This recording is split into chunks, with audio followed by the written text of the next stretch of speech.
ഹൈക്കോടതിയിൽ കൃത്യമായിട്ട് പറഞ്ഞിട്ടുണ്ട്, വിശ്വാസ സംബന്ധമായ കാര്യങ്ങളിൽ കോടതി ഇടപെടില്ല എന്ന് വ്യക്തമായിട്ട് കോടതി എഴുതിയിട്ടുണ്ട്. ഒരു ഭയമില്ല കാര്യത്തിൽ. പക്ഷേ ഓരോ പ്രശ്നങ്ങൾ ഉണ്ടാക്കാൻ ഇതൊക്കെ ധാരാളം മതി.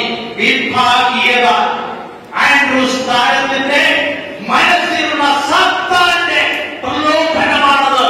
വിഭാഗീയത അതിന് ഞങ്ങളുടെ ഗവൺമെന്റ് പ്രാവർത്തികമാക്കാൻ ശ്രമിക്കരുത്. അതുകൊണ്ട് ശൈലജ സൂചിപ്പിച്ചതുപോലെ പിതാവ് വ്യക്തമായ നിർദ്ദേശം കൊടുക്കണം. മൂന്നാമത്തെ കാര്യം, ഞങ്ങളുടെ 8 ഡീക്കന്മാരുടെ പട്ടം വ്യക്തമായ തീരുമാനമുണ്ടാകാൻ കാര്യത്തില് അതിന് ആരാണ് തടസ്സം നിൽക്കുന്നെങ്കിൽ അവരെ മാറ്റാൻ വേണ്ടിയിട്ടുള്ള നടപടികൾ വേണം. എറണാകുളം അന്തമാരി അതിരൂപതയുടെ 8 മക്കളാണ്.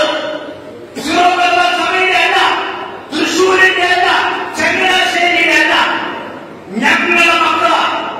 ഈ നോട്ട് കഴിയുമ്പോൾ ഞങ്ങളുടെ മക്കൾക്ക് 8 മക്കൾക്ക് പട്ടം കിട്ടാനുള്ള തീരുമാനം ഉണ്ടാകണം. അതുണ്ടാക്കിയ തീരും. ഞങ്ങളുടെ സെമിനാരി എന്തിന് കൂട്ടിയിട്ടിരിക്കുന്നു? ഈ കേരളത്തിൽ വേണ്ട സിറോമല സഭയുടെ 35 സെമിനാരികൾ നോക്കിയാൽ ഇത്ര നല്ല പിള്ളേരെ കിട്ടില്ലേ? ആ പിള്ളേരെയാണ് പോൾമാടൻ എന്ന് പറയുന്ന ഒരു അച്ഛനെ കൊണ്ട് ഈ വൃത്തികെട്ട രീതിയിൽ നടപ്പിക്കാത്ത സ്ഥിതിയിലേക്ക് എത്തിച്ചത് മരണസ്ഥാനത്ത്. ഞങ്ങൾക്ക് ഒരു ബിഷപ്പ് എന്ന് പറയാൻ നാണക്കേടുന്നില്ല. ബിഷപ്പ് എന്ന് പറയാൻ അദ്ദേഹത്തിന്റെ കൈയ്യെടുത്ത് എടുത്തുകൊണ്ട് എവിടെയെങ്കിലും ഒരു നന്മ കാണിക്കാനുണ്ടോ?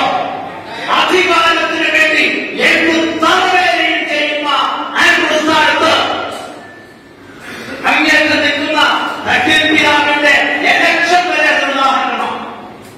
അപ്പൊ ഈ തറവേലകളില് അല്ലെങ്കിൽ പുത്തൂർ പിതാവായ ആർച്ച് ബിഷപ്പ് അവിടെ കൊണ്ടുവന്നു ഒരു റിട്ടയർ ചെയ്ത ബിഷപ്പിനെ ആർച്ച് ബിഷപ്പ് താക്കുന്നത് കീഴടക്കമെന്നത് അദ്ദേഹം CBCയുടെ പ്രസിഡന്റായി എങ്ങനെയാണ്?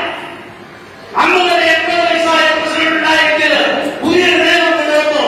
75 വയസ്സ് വരെ മാത്രമുള്ളവരെ അതിനകത്ത് പരിഗണിക്കാവൂ. തട്ടിപ്പല്ലാതെ, അധികാരത്തിന് വേണ്ടി തട്ടിപ്പല്ലാതെ എന്തെങ്കിലും മനുഷ്യരുണ്ടോ? എന്തേ ഇവരെ വേണ്ടിയിരിക്കണേ? അവരെ കൊണ്ട് ഒപ്പിടിച്ചു